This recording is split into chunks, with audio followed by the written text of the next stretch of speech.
What this 17-year-old did for 3 years would have broken most adults, and she never told a single person. Her name was Brianna.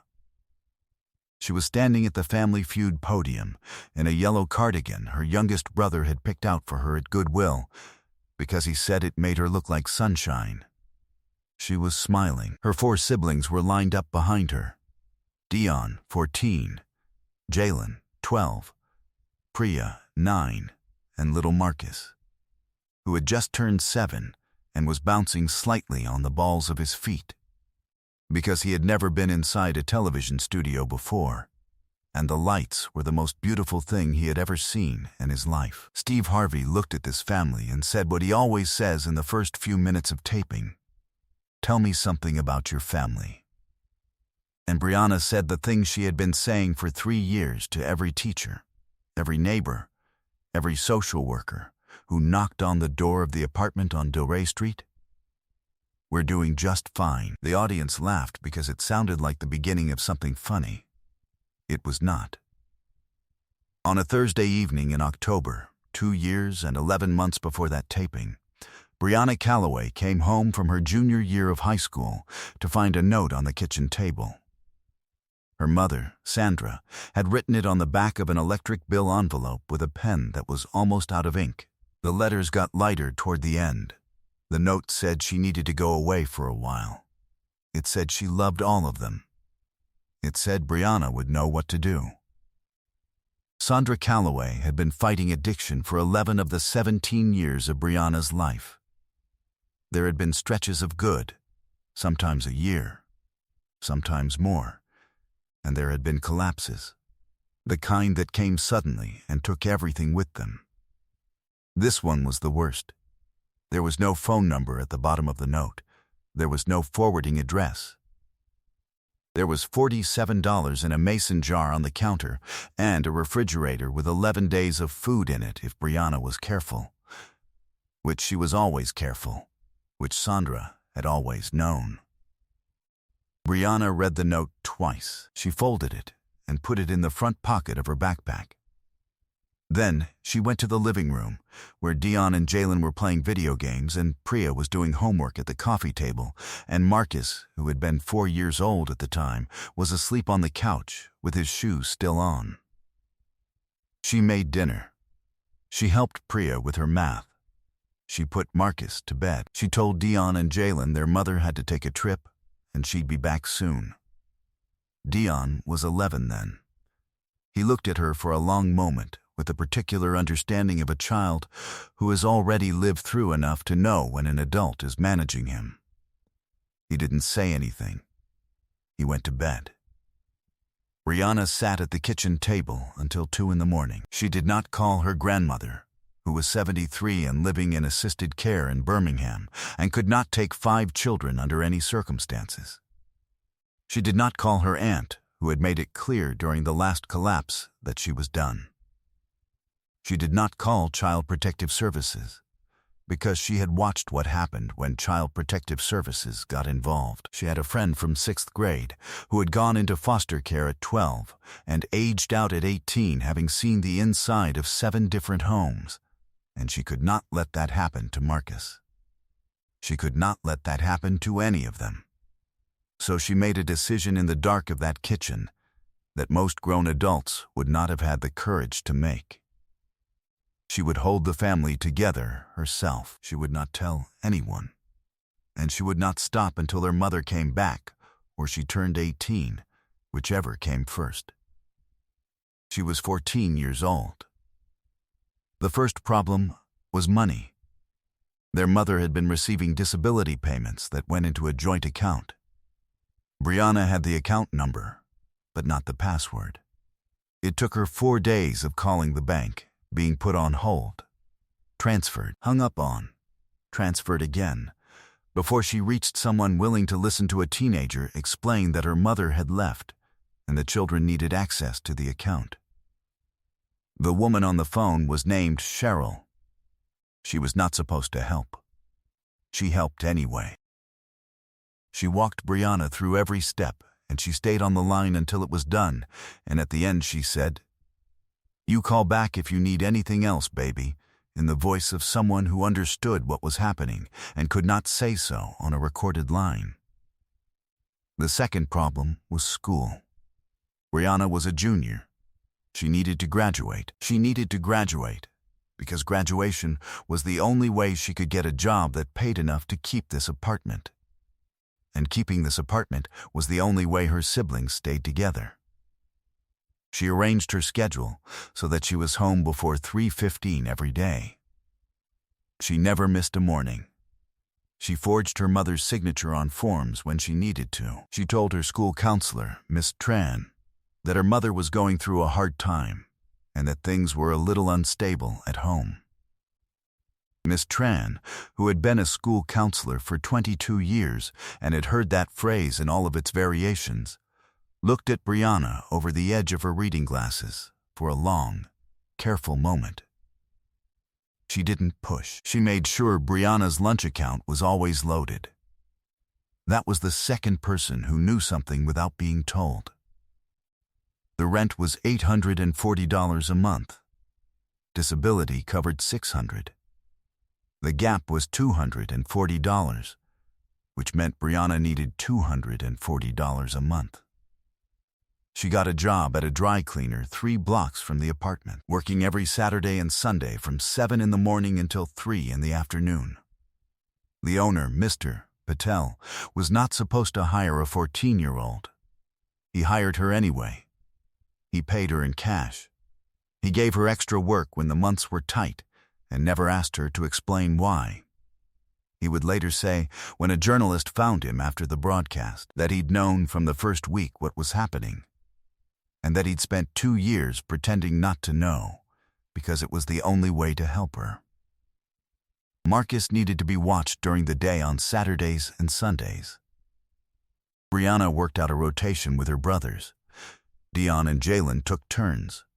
She left detailed instructions every weekend: what Marcus could eat, what he was allergic to, what time he needed his nap, that he was afraid of thunder and needed someone to sit with him during storms, that his favorite stuffed animal was a blue elephant named Gerald, and Gerald could not under any circumstances be lost. The instructions were typed and printed and laminated and hung on the refrigerator with a magnet shaped like the state of Florida. She did not cry in front of them, not once in 2 years and 11 months. She cried on Saturday mornings on the bus to work, when she was alone and nobody could see her shoulders shake, and then she put it away before she got off at her stop. Dion knew. She was certain he knew.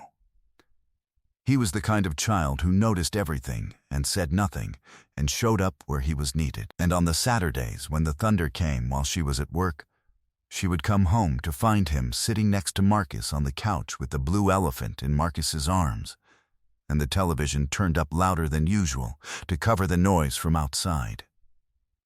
The lie she told most often was to Priya. Priya was the one who asked where Mama was. Priya asked in the way 9-year-olds ask, directly, repeatedly, without mercy, and Brianna told her the same thing every time: Mama is getting better. She is at a place that is helping her get better. When she is better, she will come home. Priya would look at her with enormous dark eyes and say, "Promise?" And Brianna would say, "Promise." And it was the only lie she ever told any of them that she was not sure she could keep. The physical cost of that year and a half was written on her in ways she didn't notice until later. She stopped growing. She'd been 5'4" at 14, and she was still 5'4" at 17. Because her body had spent 3 years running on interrupted sleep and reheated rice, and the specific kind of adrenaline that comes from being the only adult in a room when you are not an adult. She got a tension headache that lived behind her left eye for most of her sophomore year, and she never went to the doctor for it, because a doctor's visit meant a copay, and a copay meant a week of lunches. She stopped listening to music. She'd been someone who listened to music constantly, headphones in, always, and then one day she just stopped because music made her feel things she didn't have room to feel. She got straight A's for 3 consecutive semesters. Not because she was trying to get into college. She'd stopped thinking about college somewhere in the first year. But because doing her homework was the only hour of every day that was entirely hers, when she didn't have to be in charge of anything except getting the right answer. Priya was the one who nominated the family for Family Feud. She was 9. She filled out the application entirely on her own, on the family's shared laptop, using Brianna's email address. She listed the family name, the ages, the city, and in the section that said, "Tell us something special about your family," she typed, "My sister Brianna takes care of all of us, and she never complains, and I think she deserves to be on television." Brianna didn't find out about the application until the show's casting team called. She almost said no. She said yes because Marcus asked her to. He didn't know what the show was. He just knew it was a big building with lights and that they would all go together, and that was enough for him. They were standing on that stage on a Tuesday in March when Steve Harvey asked his question, and Brianna smiled and said they were doing just fine. Steve looked at her. He looked at the 4 children behind her. He looked at Marcus, still bouncing on the balls of his feet under those beautiful lights. He said, "Now wait. Who is the oldest here?" "I am," Brianna said. "And how old are you?" "17. And your parents, where are they today?" The studio fell completely silent. Brianna held the smile. It was a practiced smile, the kind you build over years of holding a face for people who ask questions you can't answer. She said, "It's just us today." Steve Harvey did not go to the next question. He looked at this girl, this 17-year-old in the yellow cardigan that her youngest brother had picked out because it made her look like sunshine, and he said, "Brianna, talk to me." And something about the way he said it, not performing curiosity, just having it. The way you ask someone something when you already know the answer is going to cost them something to give. Broke the practiced smile open at the edges, she told him. Not all of it, and not fast, and with 3 stops where she had to reset, one hand pressing flat against the podium, one long breath, Dion's hand finding her shoulder from behind and staying there, but she told him. The note. The kitchen table. The mason jar with $47, the 2 years and 11 months of early mornings and laminated instructions and Saturday buses and Priya's questions, and the blue elephant named Gerald. The studio fell completely silent for the second time. A camera operator near the side stage, she had been with the show for 9 years, set her camera on its mount and put both hands over her face. A sound technician lowered his boom by 6 inches without realizing he'd done it. The audience, 400 people who had come to see a game show, did not make a single sound. But Steve wasn't done. He came around the podium. He stood next to Brianna, not across from her, and he asked one question. He said, "Where are your siblings right now in all of this?" And Brianna, who had not cried on that stage, who had not cried in front of any of them in 2 years and 11 months, turned and looked at her 4 brothers and sisters. Dion, with his hand still on her shoulder. Jalen, who had his chin up in the way 12-year-old boys do when they are trying not to show that their eyes are wet. Priya, who had both arms wrapped around herself and was looking at Brianna with those enormous dark eyes that always knew everything. And Marcus, 7 years old, yellow light smile. Blue elephant named Gerald tucked under one arm because he had asked if he could bring it, and Brianna had said yes. She said, "They're right here. They've always been right here." The studio fell completely silent for the 3rd time. Steve Harvey pressed his hand flat against his chest. He did not speak for 11 seconds. In 45 years of broadcast history, no host of this program had ever stood in silence on this stage for 11 seconds. The producers did not cut. The director did not call action. They let it breathe. Then, Steve turned to the other family, the Morrison family from Atlanta. 4 adults in matching blue shirts who had come here with a game plan and team huddles and a list of the top survey answers they'd memorized together on the drive to the studio. Their team captain, a retired firefighter named Donald, had been standing at his podium watching all of this with his hands clasped in front of him. Donald Morrison had pulled people from burning buildings. He was a man who had seen things. He was crying without making a sound. Donald stepped away from his podium. He walked across that stage. He stopped in front of Brianna and he said, "Young lady, I have a daughter at home about your age, and I want you to know what you did." He stopped. Started again. "There is no word for what you are. I just want you to know I see it." He hugged her. His whole family crossed the stage. They stood with the Callaways, all 9 of them together under those lights, and nobody was playing a game show anymore. Steve turned to the camera that carries the signal directly into living rooms. He said, "I want to talk to everyone watching at home. There is a 17-year-old girl standing on this stage who made a decision that most adults in this country, myself included, I don't know if we could have made it. She decided that love was enough to hold something together that should have fallen apart. And I need everyone watching to hear this. She was right. Love was enough. It was just enough. And she is standing here today because she did not quit." He put his hand on Brianna's shoulder. She let him. But Steve wasn't done. He turned back to Brianna. He asked her, "What do you want? Not for them, for you. What does Brianna want?" She was quiet for a moment. Marcus had moved to stand next to her, and he took her hand, the way he always did during Thunder because she had told him she'd be there, and he was the kind of child who believed you absolutely. She looked down at him. Then she looked back at Steve. She said, "I want to go to school." The studio fell completely silent. A prayer moved through that room the way prayers do when they are real. Without announcement, without ceremony, just a collective stillness that holds everyone in it for a moment before releasing them. Brianna bowed her head without knowing she was doing it. Priya reached for her hand. Steve Harvey looked up at the ceiling for 2 seconds with his lips pressed together. Then, he said 4 words.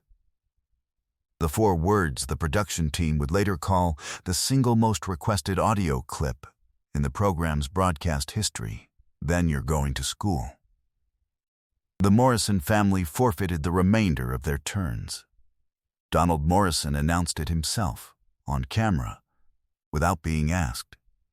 He said his family hadn't come here to take anything from these kids, and they weren't going to. What happened after the taping moved faster than anyone expected.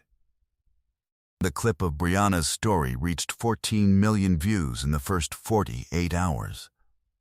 By the end of the first week, it had been shared 6.7 million times, and the comment section, 182,000 entries, had become something close to a public confessional, full of people saying they had done something like this, or they knew someone who had, or they had been one of the younger siblings, and they never knew how heavy the weight was until they were older. 3 months later, with assistance coordinated through the show's production team, Brianna Calloway enrolled at a university 40 minutes from her apartment. She was given a full scholarship by a foundation that had seen the broadcast and reached out within 72 hours of the clip going viral. She commuted so she could stay in the apartment with her siblings.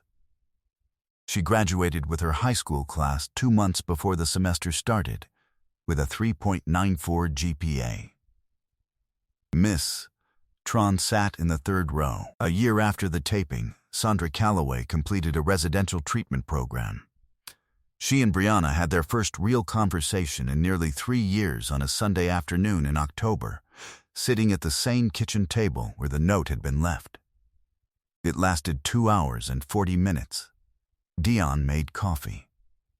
Marcus sat in the hallway with Gerald and listened to the sound of his mother's voice, which he had almost forgotten. Today, Brianna is studying social work. She says she wants to specialize in family preservation, keeping siblings together during the specific kind of crisis that nearly split hers apart. She is connected with a legislative advocacy group working on kinship care reform in 4 states. She speaks at high schools twice a month. She always brings Priya. Mr. Patel still runs his dry cleaner 3 blocks from the apartment on Del Rey Street. He has a framed photograph behind the front counter now. It is Brianna and her 4 siblings on the Family Feud stage. Under those lights, Dion's hand on her shoulder, Marcus holding Gerald, all of them together. He printed it himself the day after the broadcast. He didn't call to ask. He knew she wouldn't mind. That yellow cardigan is still in her closet. She wears it when she speaks at schools. Not because she planned to make it a thing. Just because Marcus asked her to. There is something that moment on the stage gave back to the world that has nothing to do with scholarships or viral numbers or what any policy might change. It is simpler than that. A 17-year-old girl walked onto a game show stage carrying 3 years of invisible weight, and she put it down. Not because someone fixed anything, but because someone finally asked her what she wanted. And it turned out what she wanted was so ordinary and so enormous at the same time that it stopped an entire room cold. She wanted to go to school. She wanted, for 1 hour of every day, to be the one getting something instead of the one giving everything. If someone came to mind while you watched this, someone who is always holding things together for everyone else, someone you've never thought to ask what they want for themselves, share this video with them tonight. Don't wait. And if you are Brianna, if you are the one holding it all, drop a single word in the comments. Any word. We will know what you mean. Subscribe so you never miss a story like this one.